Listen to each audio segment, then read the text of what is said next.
So I was meaning to go to Wyoming for the longest time, and I finally went there. That was, I think it was around my Texas trip or my Colorado trip. Yeah, I was in Colorado, and I said, there's not going to be another time when I can be in this area. So if I leave right now, then I'm just not going to go to Wyoming because nobody goes to Wyoming. There's no way to get there. So I believe I took a bus this time instead of flying or renting a car. I decided to take a bus because I was so afraid of being on the highway by myself over there.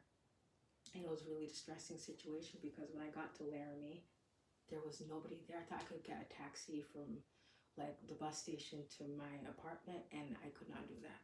That was not an option for me. I was freaking out. So a woman on the bus called her friend who was picking her up, and then they brought me to Laramie because it was just like there was no way to get there. There are no taxi services that available in Wyoming. Oh, but the people are incredibly friendly. Like they'll invite you for dinner, they'll pray with you, and everybody listens to Christian rock. The parks are beautiful, but it's really windy over there. When I was there, it was really good. It wasn't too cold or anything else. It was in early September, and people were telling me, you're lucky that right now the weather is really good. Usually it's really cold right now. So I had the most amazing time in Wyoming. And I was such a big fan of the television Western Laramie. That's what prompted me to go to Laramie. So as a teenager watching that show, I was thinking, one day I'll be in Laramie. And I finally went there, and I tied the knot seriously that day. And I had the most spectacular apartment. At first I was a little sketched out because like it didn't look on the outside, it didn't look that cool, but I went inside and it was so clean. I was so tempted to just lick the floor just to see how clean it was. So whoever was managing that apartment, they did a really good job in Wyoming. But yeah, there was like the one little strip where it's like you have like your shops and your restaurants, all in the bars. People there are so friendly in Laramie and Wyoming. I love it.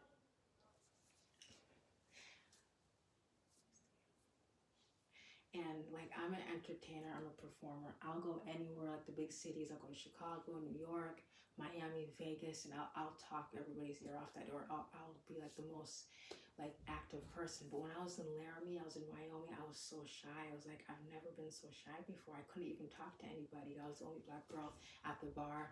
But people were just looking at me like they made me feel at home. But I remember feeling so shy. I'm like, oh my God, I'll be in New York City. I'll be like 100 people in this bar and I won't be shy at all. But for some reason, I'm in this small town and I feel kind of awkward. And, I'm really shy, but people there are really cool. And I just came from Colorado, so I was telling those people, and they're like, oh yeah, a lot of people come from Colorado to go to Wyoming because that's like the only way you can get there.